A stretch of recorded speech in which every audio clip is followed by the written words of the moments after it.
Jill took in their new surroundings as she caught her breath, feeling like she was a character in a nightmare that had just taken a turn into grand fantasy. Wild howling monsters, Joseph's sudden death, a terrifying run through the dark woods, and now this. Deserted, huh?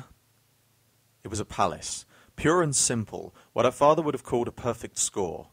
The room they had escaped into was the epitome of lavish. It was huge, easily bigger than Jill's entire house, tiled in grey, flecked marble, and dominated by a wide, carpeted staircase that led to the second-floor balcony.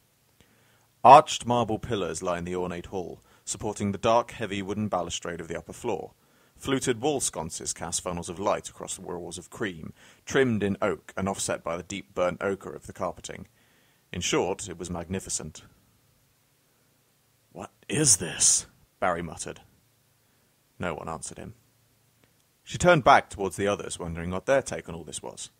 Barry and Chris both looked uncertain, their faces flushed and sweaty as they surveyed the room. Wesker was crouched by the front door, examining one of the latches.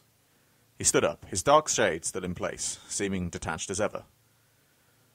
"The wood around the lock is splintered. Somebody broke this door open before we got here." Chris looked hopeful. "Maybe the Bravos?" Wesker nodded. "That's what I'm thinking. Help should be on the way, assuming our friend, Mr. Vickers, bothers to call it in." Brad had screwed up big time, had almost cost them their lives. There was no excuse for what he'd done. Wesker continued walking across the room towards one of the two doors on the west wall. He rattled the handle, but it didn't open. "It's not safe to go back out. Until the cavalry shows up, we might as well take a look around. It's obvious that someone's been keeping this place up, though for how long?" A sound of something heavy sliding to the floor somewhere close by. In unison, they turned towards the single door in the east wall. "Chris, check it out, and report back, ASAP," Wesker said.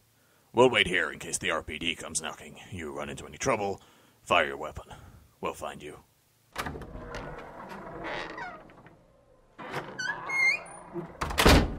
Chris swept the room, taking in the stately elegance of the environment as he realized he was alone. Whoever had made the noise, they weren't here. The solemn ticking of a grandfather clock filled the cool air, echoing off the shiny black and white tiles. He was in a dining hall. Like the front room, this one had an incredibly high ceiling and a second-floor balcony. But it was decorated with expensive-looking art and had an inset fireplace at the far end, complete with a coat of arms and crossed swords hung over the mantel. There didn't seem to be any way to get to the second floor, but there was a closed door to the right of the fireplace. The door opened into one side of a narrow corridor, dimly lit by the antique light fixtures. Chris quickly checked both directions. To the right, there was maybe 10 meters of hardwood hallway, a couple of doors across from him and a door at the end of the corridor. To the left, the hallway took a sharp turn away from where he stood, widening out. He wrinkled his nose, frowning. There was a vague odor in the air, a faint scent of something unpleasant.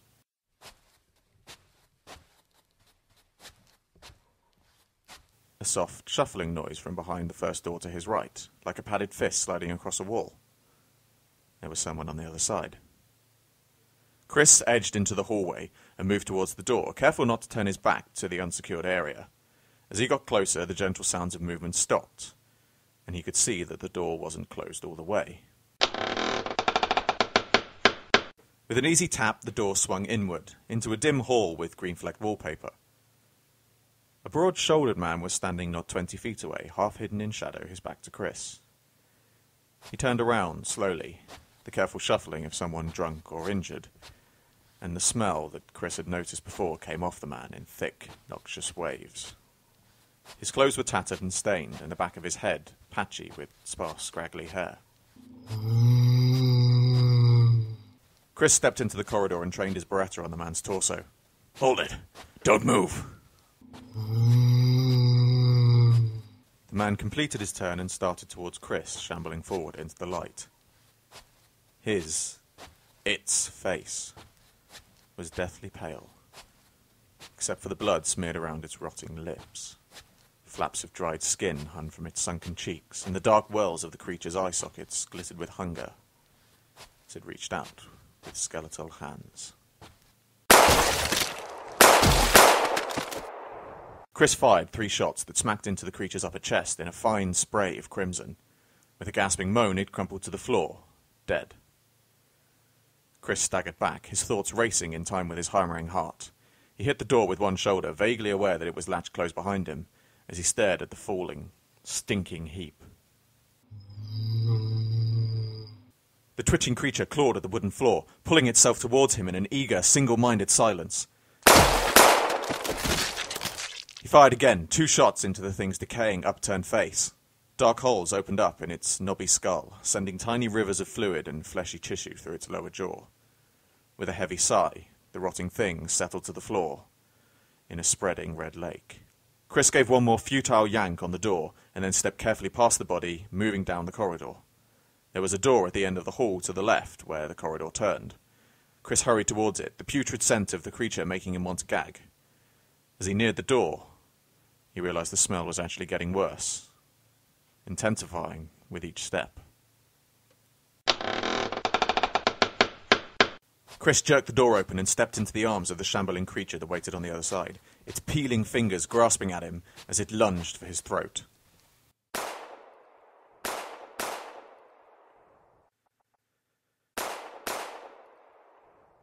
Three shots. Second later, 2 more, the sound distant but distinct. "Jill, why don't you—" Wesker started, but Barry didn't let him finish. "I'm going too," he said, already starting for the door on the east wall. Wesker relented quickly, nodding. "Go. I'll wait here."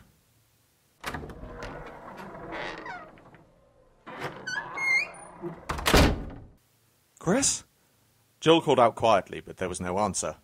Barry scowled, sniffing the air. Something smelled like rotten fruit. Jill let out a high-pitched gasp of surprise, and Barry spun, the scent of decay suddenly thick in the narrow hall. Jill was backing away, her weapon trained on something that Barry couldn't see. "Stop!" Her voice was high and shaky, her expression horrified. "Get clear left!" He raised his Colt as she moved out the way, as a tall man stepped into view. Barry saw the creature's face, then, and didn't hesitate. He fired a .357 round, peeling the top of its ashen skull away in an explosive burst, blood coursing down its strange, terrible features, staining the cataracts of its pale, rolling eyes. It pitched back, sprawling face first up at Jill's feet.